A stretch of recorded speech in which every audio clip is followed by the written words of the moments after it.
ArtSpark Texas presents a community conversation with Hannah Lee. Hey, everybody. Welcome to Community Conversations. And my name is Susan Slattery. I'm the Director of Outreach with ArtSpark Texas. And I'm here today with guest artist Hannah Lee, who apparently is in Louisiana right now. I did not realize that until just a few minutes ago.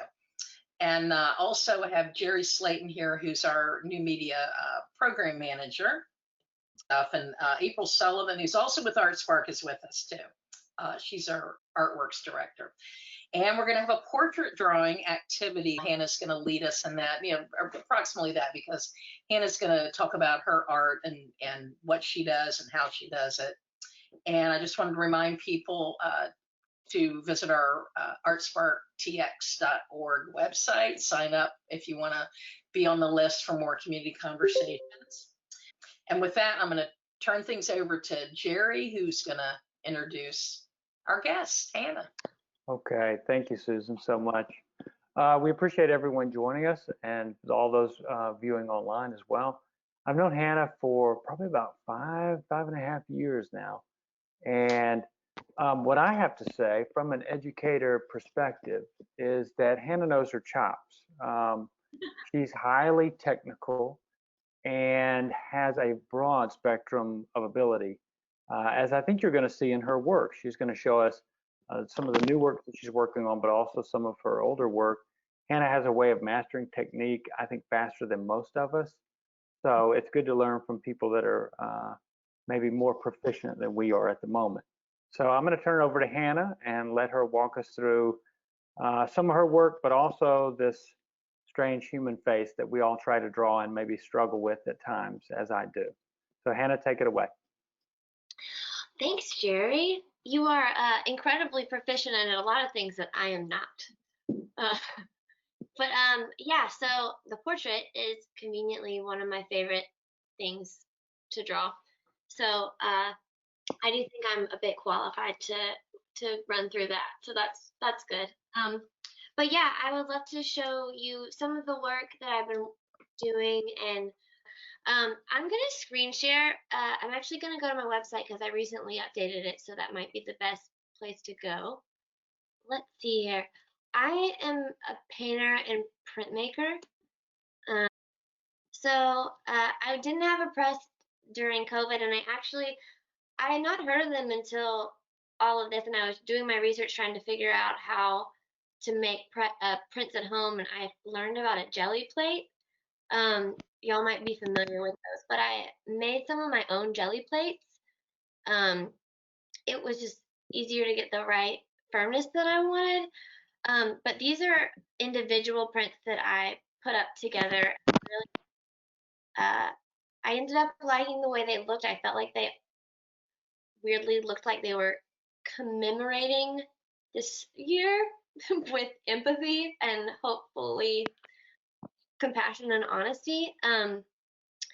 So these are a series of prints that I did, and each print is two separate pieces. So I did over 100 images of the silhouette of a person, and then I did 100 expressions, and then I cut out the silhouette and placed the expressions within each face. I felt like during this time we've all been like, we had all these emotions that we just were about to explode out of us, and I kind of wanted to express that in this piece. And that's just a close-up of one. This is a monotype. I love oil painting and I love printmaking, and monotyping is, if any of you have ever done it or are familiar with it, it's kind of a combination of both. So I paint with ink on a piece of plexiglass, and then I run it through the press onto a paper. And this was when I was living in New York, and I took that cigarette off the side of the road, or off the sidewalk, and I ran it through the press. And that print is a good print, but it does not smell good. And then this is another piece I did from that series. These are some of my most recent prints. I did these before everything happened this year, I was really thinking a lot about how we hide and also like who we are, how we feel we need to present ourselves, and then subsequently how we're perceived, and how do we reconcile the gaps of that, especially in like an increasingly divisive cultural environment. So I was using masks as that tool. That's just a detail of this other one. I'm gonna go to my paintings because um, that was kind of what I started doing as we went into our, oh, is it coming up? There we go. So this is my most recent series of paintings, and they're around 36 by 48 inches. And I started just thinking about connection and how we, again, like how connections are lost between people. And I'm really interested in surfaces and how we jump to conclusions about the surface of things, and really the truth is underneath. And I think, the ability to connect with each other and have empathy for one another. And a lot of it is so fueled by the media, but like I just started thinking about like how could I paint a person that you couldn't project a bias or an assumption on. Like how could I just paint a person that you would feel like you're not in front of or not behind, and or not like angry at, like just someone that you could just stand next to, and like acknowledge them as a human, but also them acknowledge you as a person. And so that was my thought going into these. The idea was to create a person that you couldn't project a bias onto, but that's incredibly difficult. And I don't know that that's possible, because I realize like the things that make us unique are the things that people also project onto. And so it was almost like this one, your eyes have to adjust to it because it's a really limited value range. But I, yeah.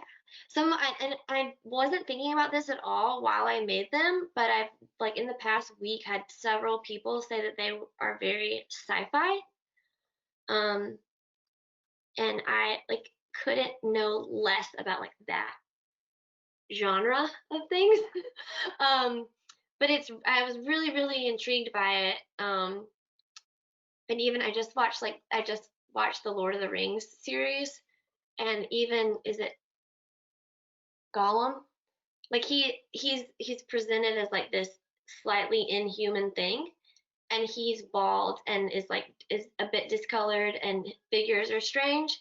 And I was just looking at like figures from science fiction, and like if you're trying to make someone beyond human, they're bald and they're almost like blurred. And I hadn't I'm like exploring that connection right now. I don't know much about it. But so this is my recent work, and these are all oil paintings. And so I yeah, and let me stop screen sharing. My studio is in Austin. Unfortunately, I am in Louisiana with my family right now. But I also, so those are my most recent work, and I like exploring the portrait, but I mean, you could probably tell, manipulating it in strange ways to get something across more than just a likeness. Um, I, for a very, very long time, wanted everything to look exactly like the photograph. And then when I was finally able to make it look exactly like a photograph, I realized it had no meaning or emotion.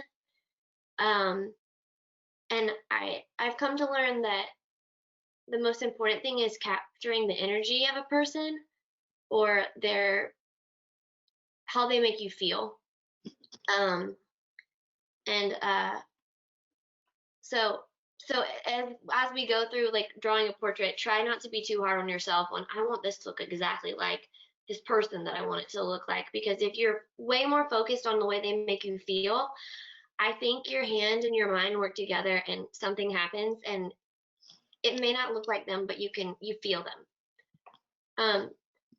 But with that, the oil paintings you just saw, I know that they look blurred and different, but these are also oil paintings that I did, some portraits that I did, and they're like way more realistic, and I can like kind of zoom in a bit, but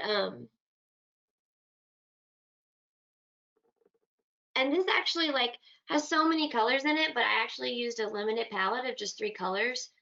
So oil paint is just there's so many different ways you can use it, and there's so many different styles, and truly for both of these I just used 3 colors. And so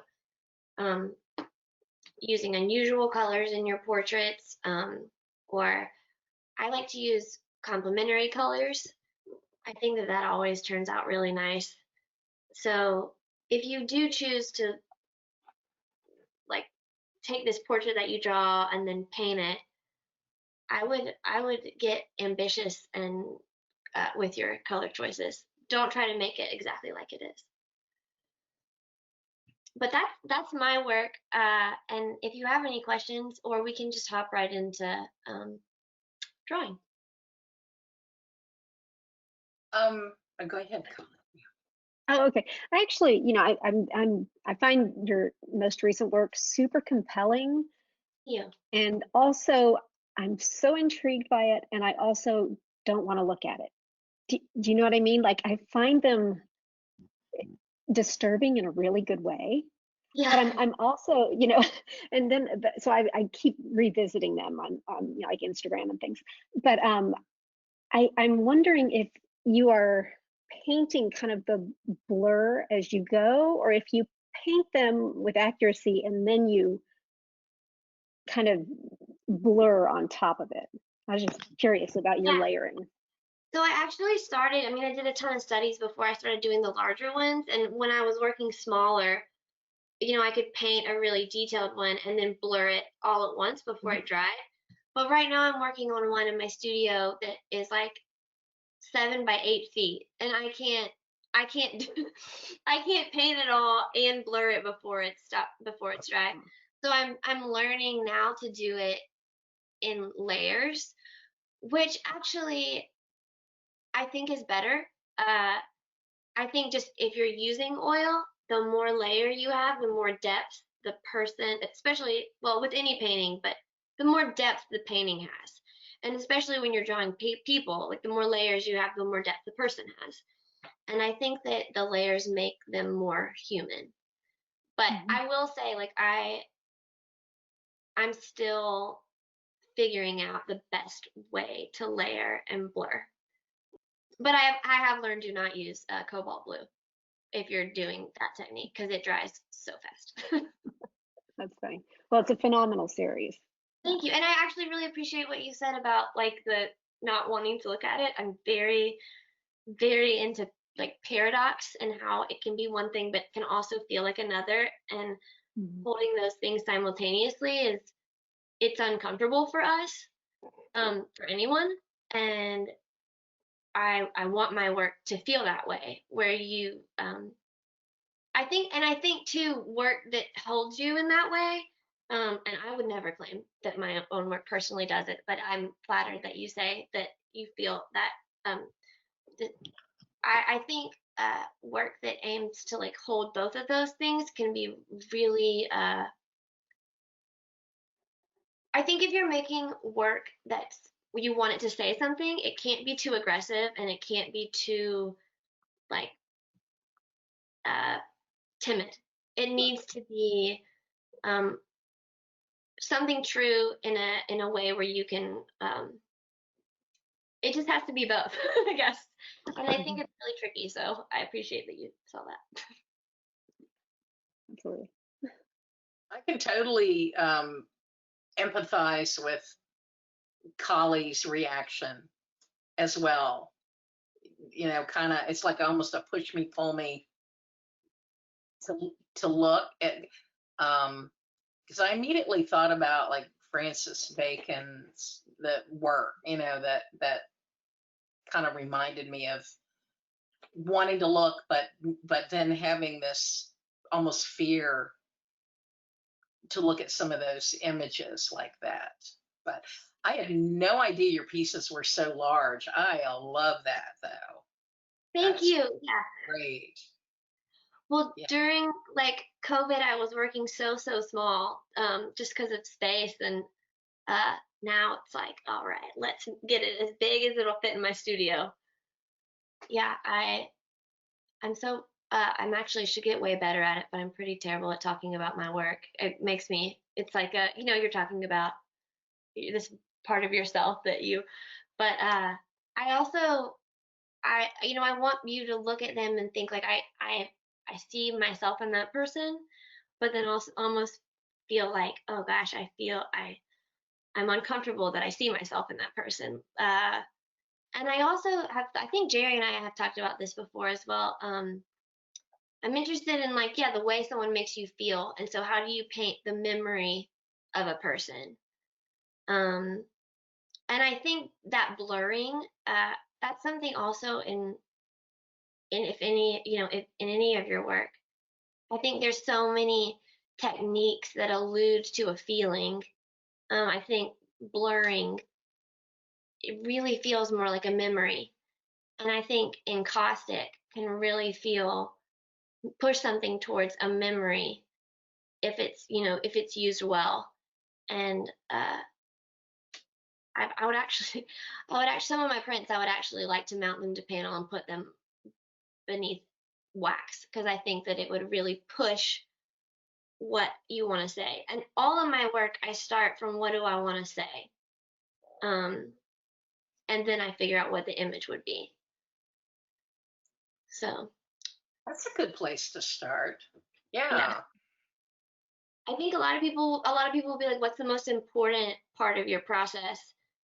And I'm very process, like I'm a process nerd, but I think the most important part of the process is thinking about it.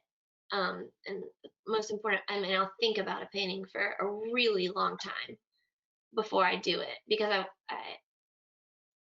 I don't want to. I don't know. I feel a sense of duty, I guess, to my work, and a sense of responsibility, and I would not want to create something that was half baked. Like I want it to feel like a full, like it has its own life, like apart from me, before I make it. So yes. Jerry, I think mentioned that you teach as well. Yeah. Uh, yeah, tell us a little bit about that. Yeah. So I teach at a. So I graduated from the New York Academy of Art, got my master's there, and I teach via Zoom. A Why I assistant teach a master's. We actually really don't know what to call this class, but it's a master's class in art writing and contemporary art. How do we talk about contemporary art? How do we talk about it in the context of what's going on right now? How do we talk about it in the context of what's happened in the past and what will happen in the future? And also, how do we talk about our work in relationship to all those things? And if you can't talk about your work in relationship to all those things, your work is not good. And I think too, along, and it's a writing class as well. I think there's a real, artists used to write manifestos. They used to write so much about their work, and that's how we know what it's about, and movements, and that's how we know about it. And I think there's a real shortage of artists writing about their work and writing about other people's work right now. And that's just as vital as the work itself. So it's a class that's really pushing for that and teaching them, equipping them to do it well. I think that's really true. Artist writing about, I don't think I've written about my work particularly. Yeah. How Yeah, about you, Mary? Have you? I don't know. yeah. Have you written about your work? Yeah. Kali, colleague I writes do. about her work. Yeah. Mhm. Okay, good. Yeah, a lot. Yeah. Which is great. Yeah, I I just mean, write about other things. I write about other people's work, and then I have like a journal where I write all about my work. But I think, and I think it's good too, like when we look at other people's work and we articulate how we feel about it, we see a lot of ourselves in it. So like the way I interpret um, a painting, I start to see um, like why does it affect me in this way? Because it affects someone else in a completely different way.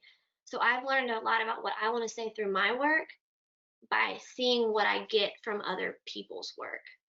So I mean, apart from like technique or materials or process or just the image itself, um, I've learned more about how to make work from just meditating on theirs.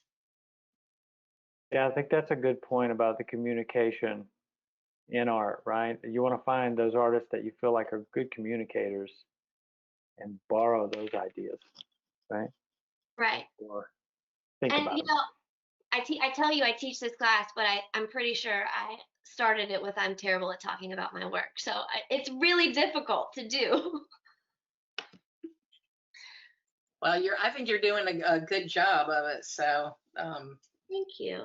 getting it.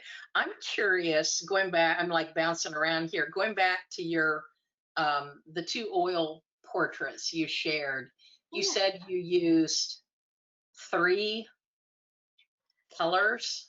Yeah. So Curious. man, I wish it was a better, but you can get a lot out of it. So this is called the Zorn palette. Um, and it is uh, cad red, um, yellow ochre, and cold black, and white. I mean, you can always use white. Um, but you can make so many variations of flesh tone within that. Um, but I don't think the Zorn palette works really well for black skin. It's really good for white skin, and I've been doing some portraits. This like beautiful black woman, and I couldn't get like the purples and the blues of her skin well, and so I've been trying to come up with like a better Zorn palette for that, and I discovered ultramarine violet, Venetian red, and yellow ochre actually works really really well. So cad red, cold black. And yellow ochre. I don't know why I didn't write that down. Yeah, and those colors those pigments are so easy. That's why a lot of European painting had that palette. Yeah, So easy to make. I mean, you can get every color. It's wild. I'm amazed. Yeah, Well, really. would you want to start drawing?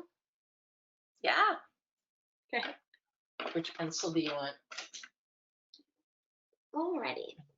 So I will say there's I guess the best analogy would be like, or maybe this is a terrible analogy, but so the schools of thought with anatomy, there's um like everyone's going towards the same ultimate goal, but everyone has different ways they think you get there. It's kind of like religion, almost like in that like everyone's got the same like headed for the same place, but they like everyone has a different theory about the best way to do it, and people are very like on their team.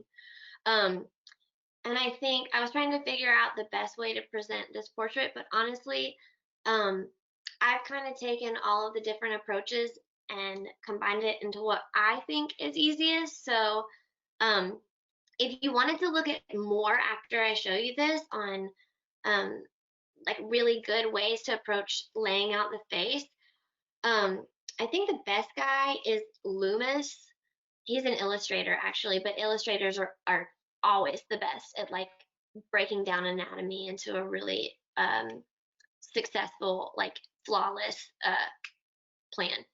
And then there's And then I personally, my favorite anatomist is Bammes, Bammes, and he breaks everything down into, like, he breaks the whole entire body down into a simple machine. And I think better that way. So I really like him. But this way I'm showing you is basically like a hybrid of every way, but I think it's the easiest way for me to lay things out. And so to start, we're gonna do like a view from the front of a face. And if you have a portrait that you might want to work on, that maybe they're to the side or they're looking up, if you know the way to do it from the front, you can figure out how to do it all the other ways just by knowing the main source. So I would love for everyone, if you have a pencil and paper, to kind of just, some of you probably have done this before, but maybe just to sketch out with me the basic way of laying out a face, and then we can head to, your specific pieces. And I'm going to show you how to do one from the front, and then I'm going to briefly go over how to do one from the side. But our bodies are, there's basically like a master plan for our body, and everyone is unique. And so when you know like the master plan, you can operate within those boundaries that you have for yourself. And I think it's pretty easy to get an accurate likeness. So anyways, I start with an oval, and I'm not too hard on myself. If it's not perfect, it doesn't matter. Yeah, well, so I start, let me make sure, well, I don't know that you can see that. So I just start with an oval. Can you all, okay, you can all see that. So, Hannah, if you'll just twist your camera a little bit so you get maybe the portrait more in the middle. Awesome, awesome. Thank you, Jerry. That's Okay. Bob Ross right there. I love it. Happy trees. I'm gonna put happy trees in the back. Okay, yeah. So you're gonna try it out. I personally don't like to erase anything until the very end. If you leave all of your marks, you know why you moved a mark from the place you had it, and so you won't make the same mistake twice. I never erase. In fact, I had to find an eraser the other day, and I didn't own one. Okay, so I start out with this, and then I draw a line straight through the center.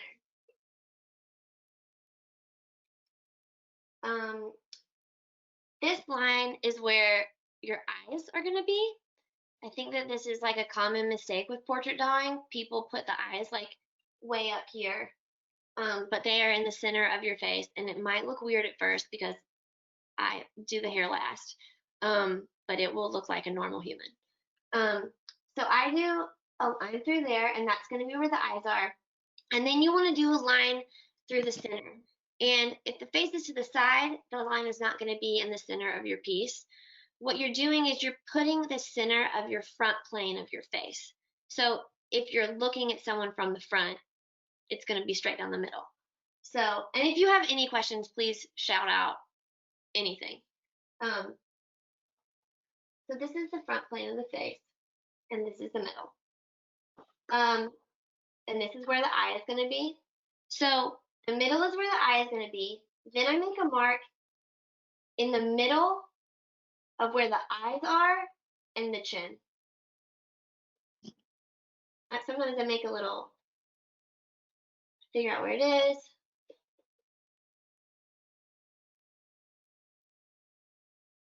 Now I make a mark in between this and this.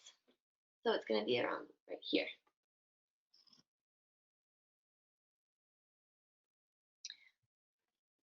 So right now you have where the eyes are going to fall, where the nose is going to fall, and where the lips are going to fall. I'm going to see if this gray marker works. Our eyes, if we are to divide our face into 5 equal parts, our eyes would fall in the center. So like if you were to make 1, 2, 1, 2, 3, 4, 1, 2, 3, 4, 5. If you were to divide that into 5 pieces, your eyes are going to fall right here. It's the same on like everyone. Everyone will have this. Some variations, but really not much at all. So we know our eyes are going to be right here. And knowing that, we can put our nose and our mouth in the exact place as well. So we know our nose is going to be right here. The edge of your nose, most people's noses, is right in line with the edge of their eyes. So if you go down from the edge of an eye, that's going to be the width of a nose.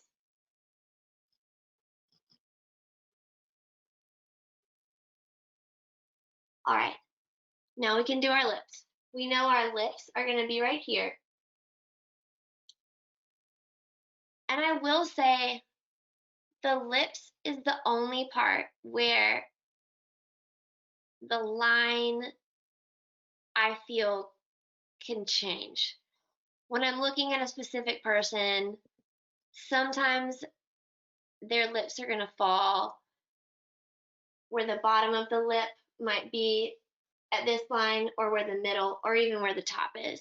I have noticed that there's a weird amount of variation there, but the side of your mouth will always be directly in line with the center of your eyeball. So the center of your eye. So if you were to draw a line down from your eye, this is where the edge of the mouth will be.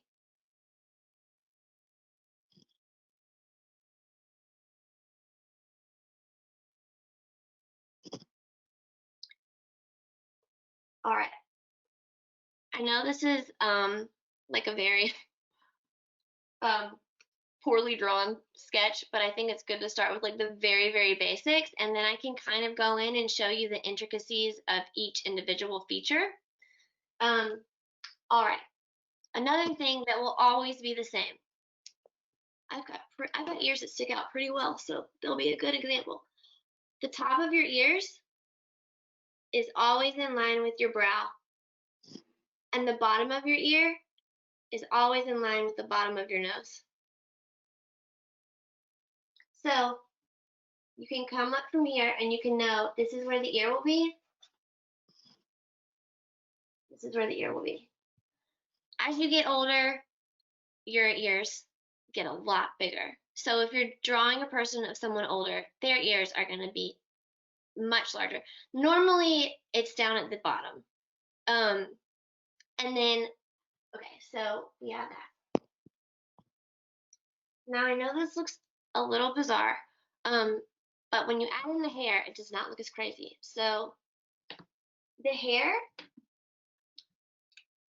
it's about 2/3 up the top half is where your hairline is going to be. So this person will have a side part.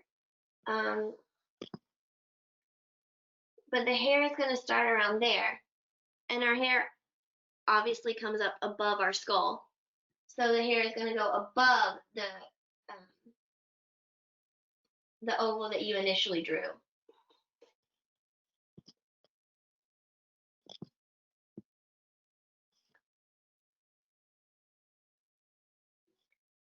Another thing that I think people do really often is make the neck way, way too thin.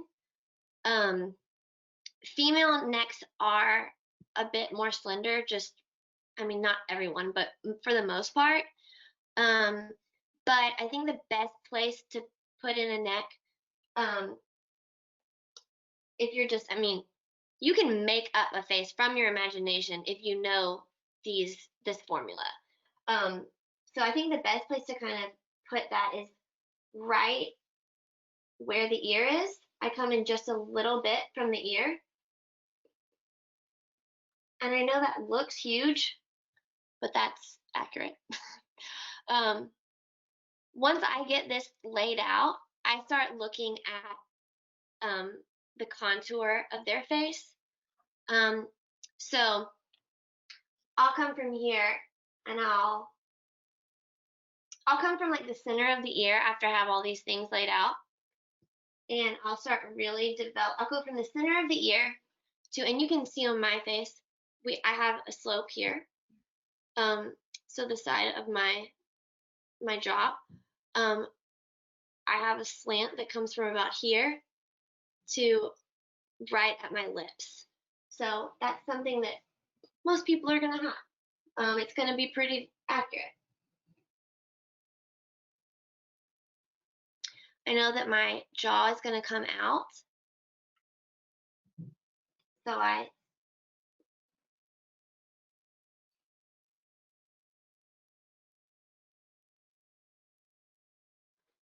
and then I have my chin.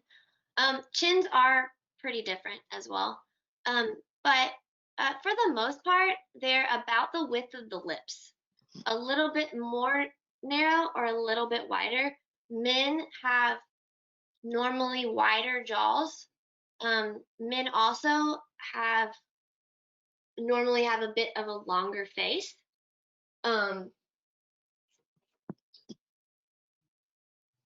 So this is how I put in my jaw. All right.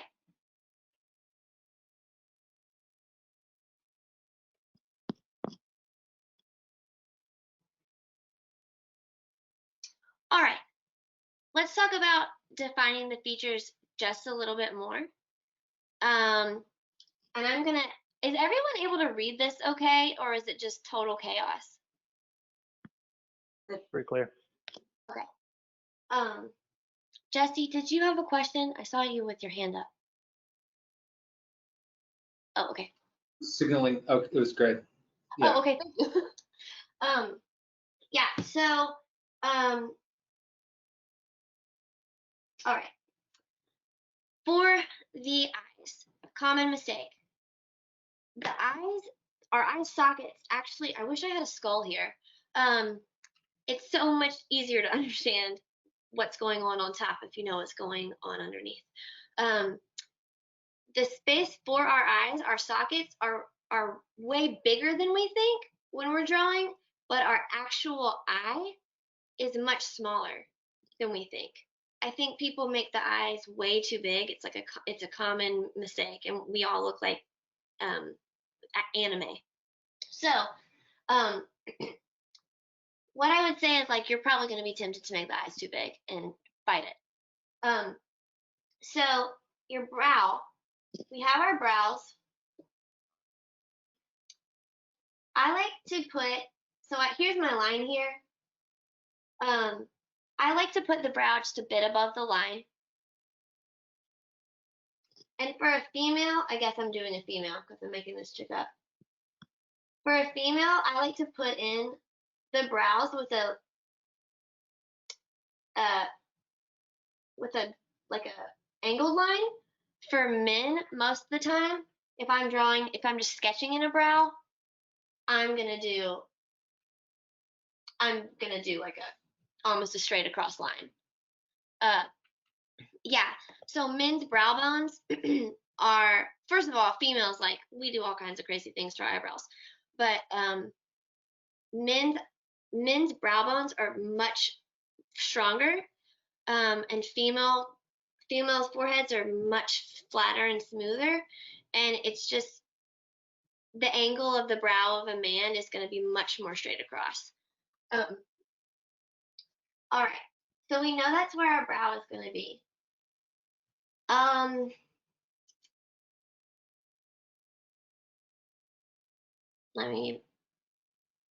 trying to think of that. Okay, we're going to go from the brow to the nose, but then we're going to go back to the eye. I just think it's the easiest way to get it in. And if you have questions, please, please, please stop me and ask me. So we have our brow. Our nose starts at our brow. We put our noses like starting below our eyes, but they don't. They start above. If you can look at the side profile, my nose starts way higher. So with your brow, Your brow's going to come in just a bit. And then this is your nose.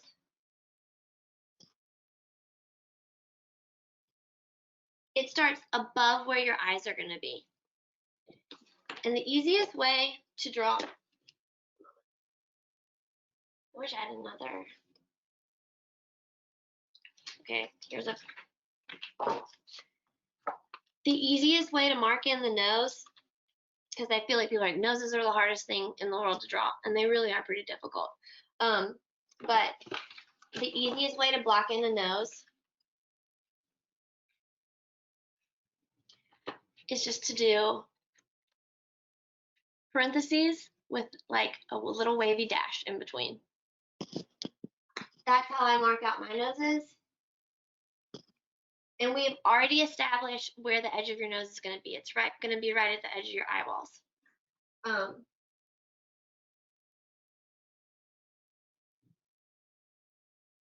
Now your lips. I always like to put, I never can remember the name of this thing, but this little, whatever it is. I always like underneath my nose to just kind of mark Called that out. philtrum. Philtrum? Philtrum. Yeah. Yes, that's exactly what it is. Thank you. I like to put that there because it kind of helps me gauge where the top of my lip will be. And what I do is I have this. I know that my lip is going to start at this line.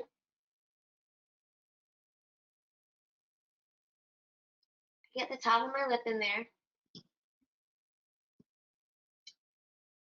Another thing about lips, people have a tendency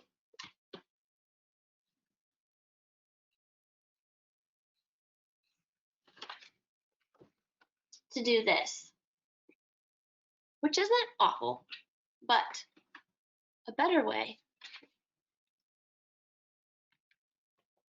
I think.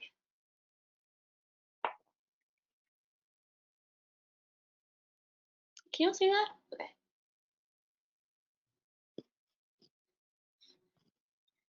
Okay, that didn't. 1 second.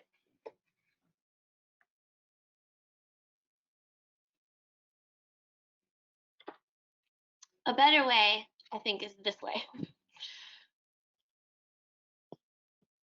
The top of our lip actually has 5 planes, but that kind of suggests 4, and I think that gets you there. So I do that. Normally, people's bottom lips are going to be bigger than their top lip as far as height goes. And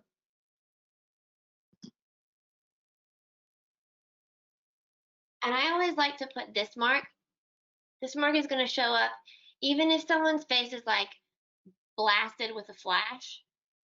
They will probably have a little suggestion of this if you're working from a photograph. All right.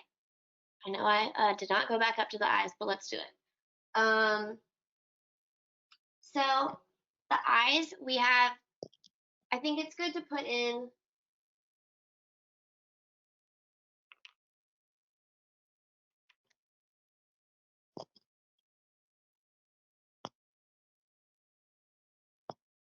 these little hills, I guess.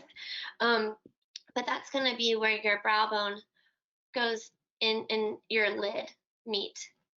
Let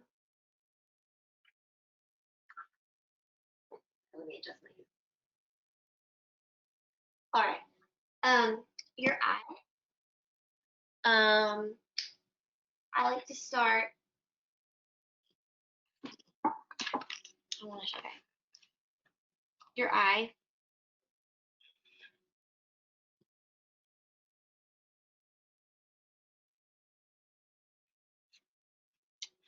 We often, with our eye, will draw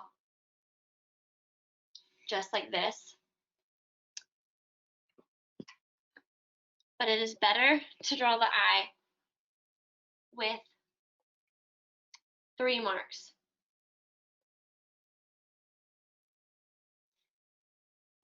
You have your tear duct right there. and your pupil will sit in here.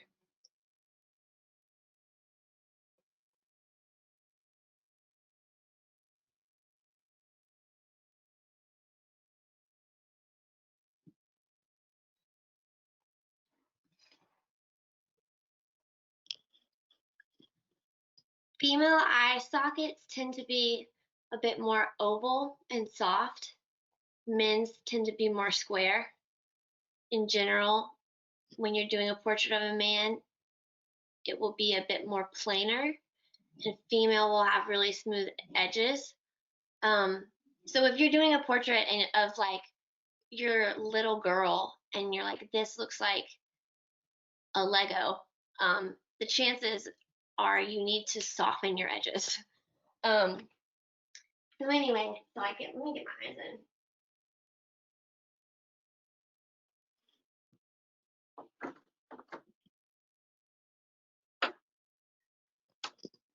So the space for the eye is large, but the eye is small.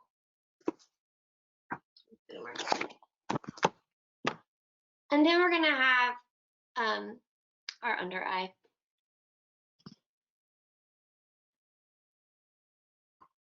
Which will come down about halfway between the bottom of your eye and the bottom of your nose. Which is unfortunate, but it's true for all of us.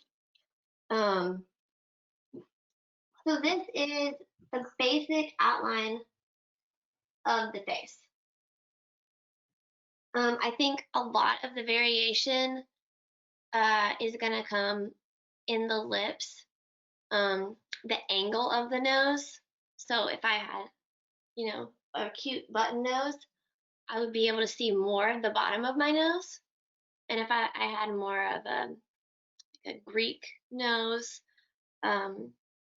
it would point down and you wouldn't be able to see the nostrils as well. So, so those are a couple of things. Does anyone have any questions so far? Okay.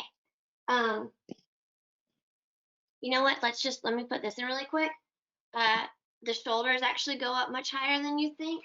So when you're putting the shoulders in,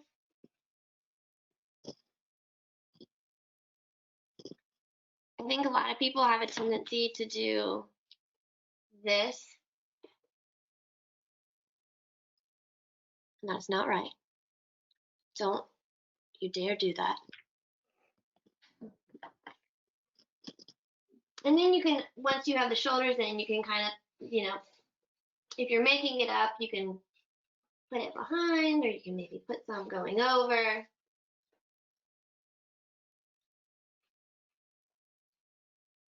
And then if you think the neck looks too big, you know, you can bring the hair over. So this is from the front. If there's any other questions you have about like where things fall, I'm here. And I was actually going to show you, so this is a painting, I think that I've already shown you, but this is a painting I did. And I think it would be good for me to kind of briefly show you how to do it from the side. Let's see.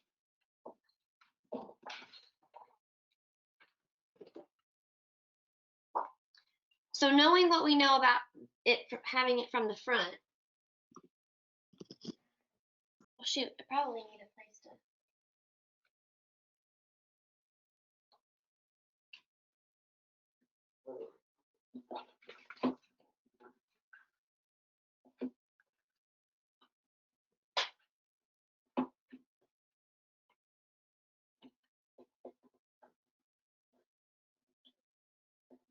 Okay.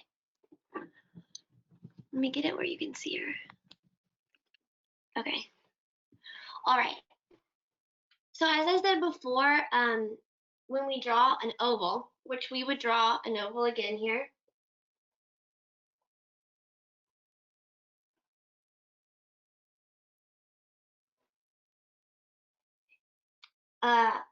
We always start with the oval. And then we do the line down the center. But we don't do it directly down the center. We do it down the center of the front face plane. And that line is going from the top of the forehead down through the center of the nose, down through the center of the lips. In this case, since she's looking to the side, the center is going to be here. The reason that that line is curved is because I am imagining our face as a sphere, or an oval sphere. And so because of that, it'll be curved because it's going around the form. In the same way, when I draw in the middle of the line to go horizontally across, I'm also, and you don't have to do this, but I'm going to do this. I'm going to suggest the sphere that is the face. So what I'm going to do here is suggest that form as well. I also know that I'm not going to see this ear because it's hidden behind the face.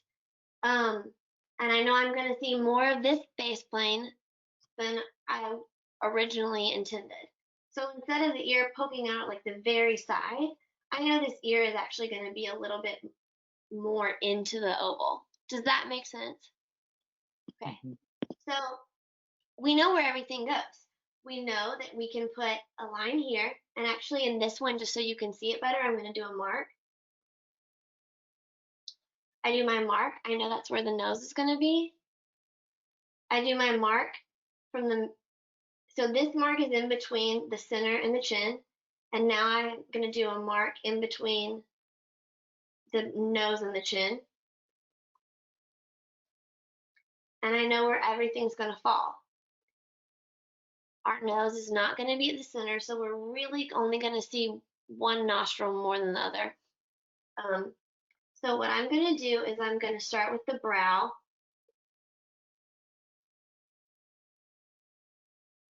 That is going over the edge of the form. And I'm just going to suggest a line of the nose. I'm still going to do my little, my parentheses guy. But now I know that the parentheses is foreshortened because the nose is going back into space. So I've got the nose.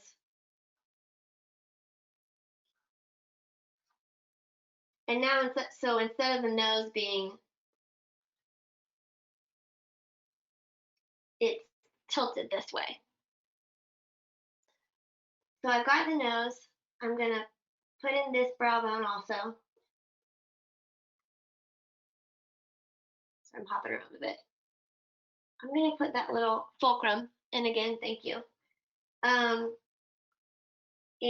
I am going to put in the top of my lips, which are also going to be foreshortened. So instead of my lips being like this, my lips are going to be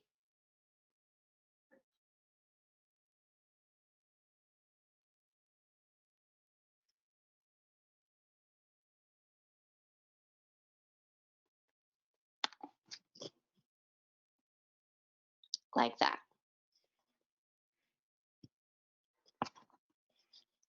I'm not worrying about how the lips are basically coming off of my face because I do the contour of the face last. And I'll put my little suggestion there of that. And then I'm going to go into my eyes. I still render my eyes with those 5 lines. And this eye is going to be a little bit hidden behind this nose because now that the face is turned, the nose is in front of it.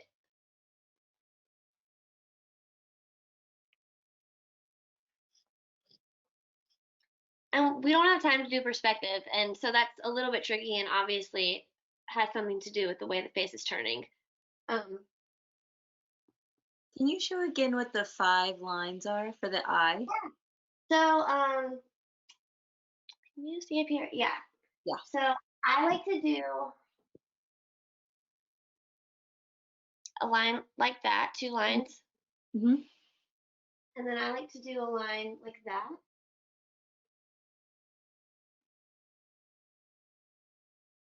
Like that. It's not a perfect diamond.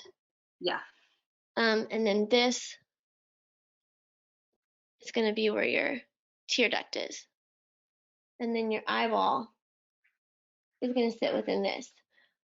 Thank you, actually, for pointing this out, because a lot of times people will draw, or you can, okay, the eyeball like this. Mm-hmm. That's wrong. Eyeball is, your eyeball is literally a, like, I always imagine those bouncy balls that looked like eyeballs, but that's what our eyeball looks like. It is a perfect sphere. And then our lids go over it. So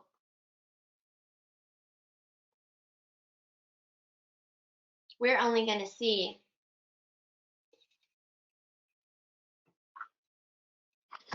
the part that's not covered up.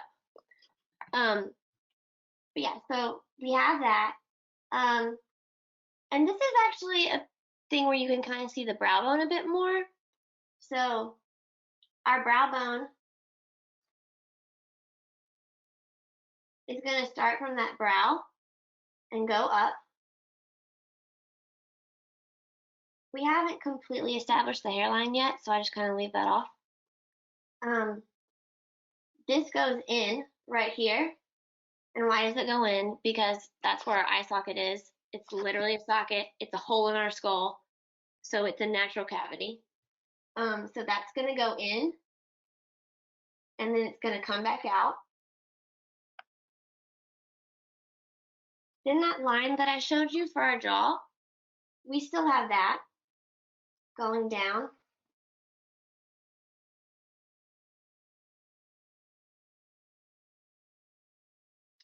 The only difference here is that because it's at an angle, this side of the chin will protrude out more. And this one will go more flush because we don't see that angle right there. So I get the chin. I go out to my jawline, and I go back up. Oh man, there's so many little things that I want to say, but we do not have time.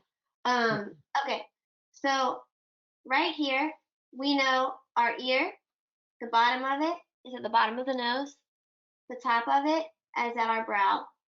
So we can plug in her ear right here. And remember, since it's at the side, it won't be right at the edge. You can see some of my neck behind that ear. So we'll put the ear in a little bit more. The neck actually our neck connects at like our occipital lobe. So our neck goes behind our ear. So from the side, our neck is going to come out behind our ear, beneath our ear. And then we've got, because it's at an angle, her neck is kind of coming out of her chin. And then we have the shoulder, which if you look, is starting at the lip.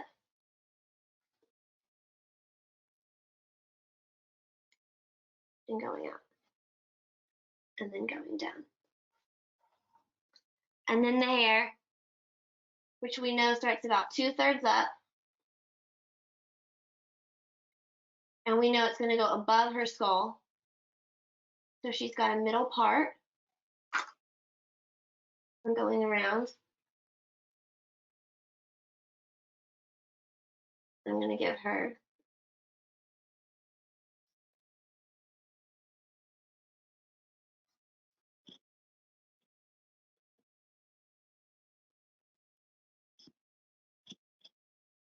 her hair.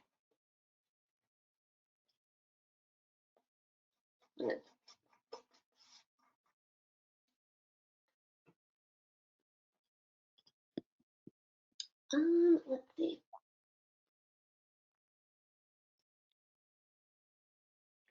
I think Trying to, this is a really great point too, Hannah. A lot of times I feel like even when I was learning drawing, maybe in high school, I would just measure things on the photograph. And I liked how you said the neck comes out of the chin, because in a photograph, a still photograph, you can kind of do that. But if you're using some of the structure and thinking about the skeleton, it's way more of a solid foundation to build off of than just trying to measure things by looking at the still photo. It's right. understanding the subject as opposed to just understanding the measurements of the photo.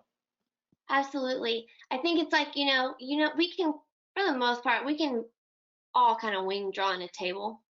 It's just like, but if you have a table with drapery on it, you will understand how to draw the drapery and how that drapery is hanging because there's a table underneath it.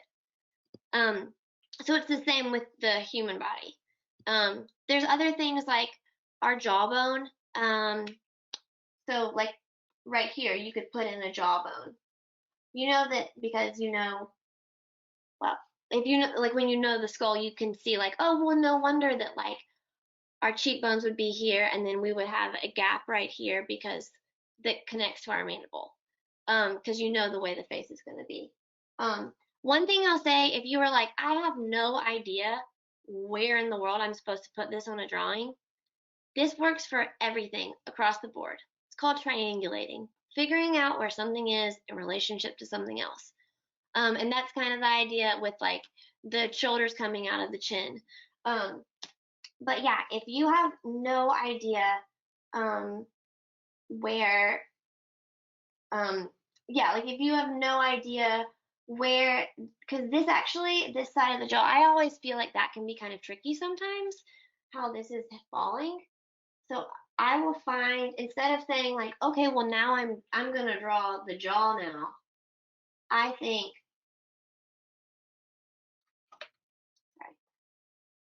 I will, let's see, what's in there?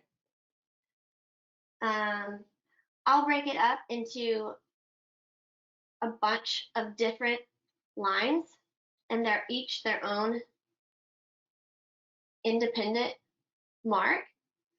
So for starters, don't ever look at anything and be like, I'm gonna draw a nose. Think, I am gonna draw this line in relationship to this part of my eye, and then it will angle like this, and then it will go up, and then it will like break everything up into tiny pieces. That's a really good way to do it. And then if you don't know where it goes, look at it in relationship to the other. So like if you were drawing me like this, okay, the bottom of the nose is not in line with the bottom of the ear because it's the perspective. But you can look at it and you can say, okay, well, the bottom of the nose is in the center of the ear. So that I know that I can put that there and I can trust that this is right because I know that this is right as well. So where things are in relationship to other things, especially when you're dealing with perspective, that's really, really helpful.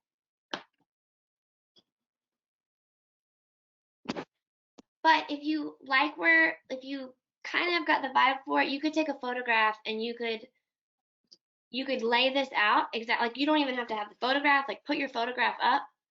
You could lay out the face exactly with this formula and then bring your photograph back and start manipulating things in relationship to the formula. And then you can draw it, you can pastel it, you can paint it, whatever you like. But it's really good to get the basic shell down first so that you don't have to worry about your drawing anymore. You trust it. Now all you have to do is focus on the painting. Yeah, that's a good point. Hannah, do you want to open up to any questions? Also, Yeah. if anyone wants to share a sketch, that's Oh always, yeah, let's that's see. always fun too. But no pressure, obviously. We've all created, I guess, humans that we don't know. Ooh, wow. Nice, April. That looks great. The eyes look really good. In the picture, his eyes were kind of semi-closed, so that was harder. you manipulated it in relationship to the photograph. So actually, like, we see even less of the pupil because the lids are closed, and you know, Right. you didn't try to fit the pupil within the slit. So that was really smart. Right. Cool. Because I started with the layout you gave us, so the eyes started big, and then I had to adjust, like you said, to what I was actually looking at. I looked at the picture after I did the Yeah. main layout, like you said, and that helped. Good. Well, it looks really good. Hey, that And was the fun. Yeah, I'm glad you liked Castle, it. Castle said I could share her starting. She had to go start eating, and she has a test to take. So Nice. Oh, Oh, that was nice. a great start. she started a Joan Jett. That's the Joan Jett. Oh, she needs to finish that. That's a really good start. And I know. You know what? I think she might. This is my. I was just drawing along with you. Well, Nice. you did good. That looks amazing. So yeah, the old drawing skills, they're in there somewhere. But thank you. I mean, it's like, this is great. Yeah, it's nice to have a refresher course. Yeah. Yeah. I always felt like the more I drew women's faces, the less I wanted to draw men's faces because they're just not as fun. There's a And lot so more going on with a woman's face.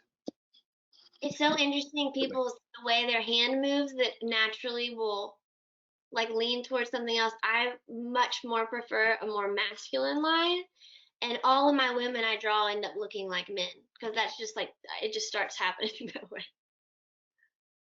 You got to soften. No, I gotta soften. Looks like a Lego. Jerry, what did you draw? I drew a middle-aged woman who, like, maybe is a criminal. I don't know. She doesn't look so happy. It looks good though. It's actually good that you say that because this formula is how they start criminal sketches. I mean, everyone's face is I thought laid. mine was like a criminal too. What do you Not the same thing. I'll tell him you said that.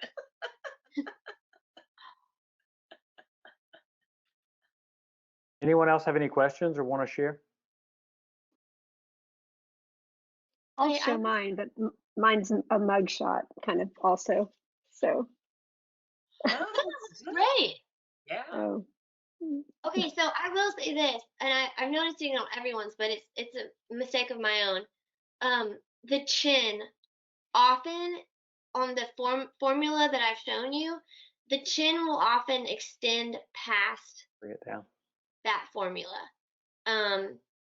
So that formula really allows for the jaw, but not the chin so much. So oftentimes you do need to extend your chin past.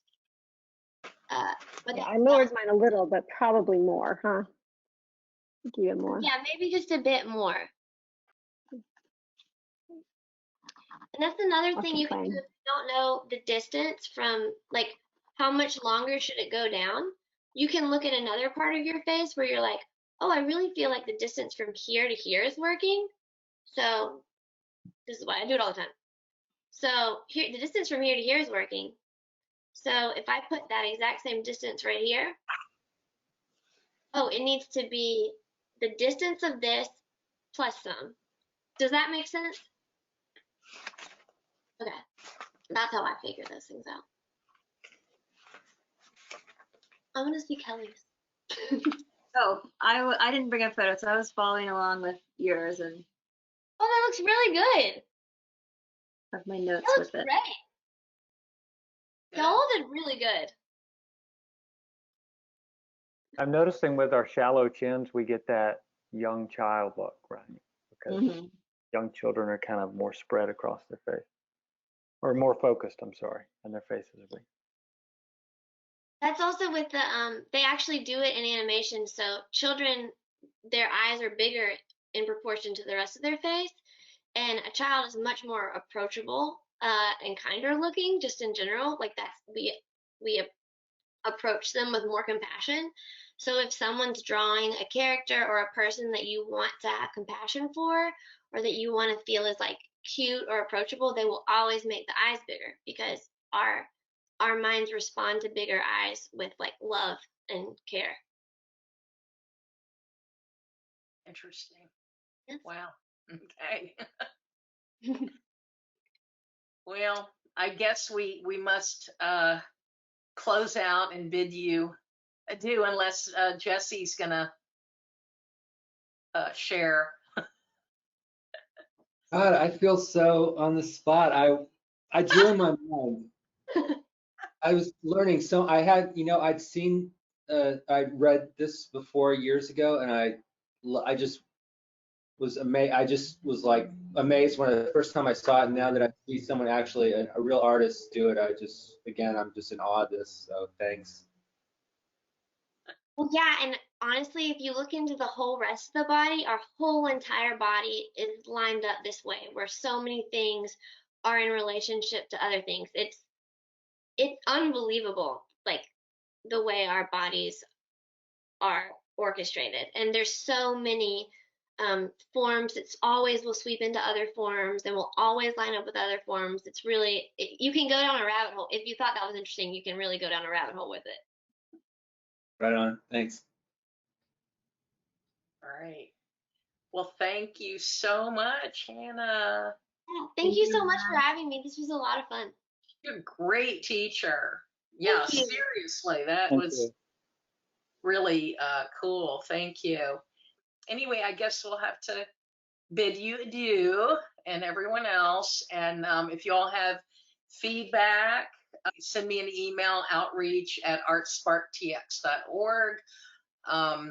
Hannah can be found on the Instagram, Hannah Lee Art, right? Yep. Let me see if there's anything else. artsparktx.org to sign up for more community conversations, so that maybe if Hannah returns, we can go from the neck down and get to the hands, and that would be Yeah, we cool. should do a full figure. We should do it. Okay, this week. Yeah, one section at a time. Yeah. Exactly. Yeah. All right. Okay. So I guess good night, everybody, and Thanks, you. everybody, for coming. Thank you. Thank you. Take Good to care, see you. y'all. Jessie. Good night. Thank you to our Arts Park Texas funders: Texas Commission on the Arts, St. David's Foundation, Cultural Arts City of Austin Economic Development, National Endowment for the Arts, Creative Forces, Austin Public Library, Donald D. Hamill Foundation.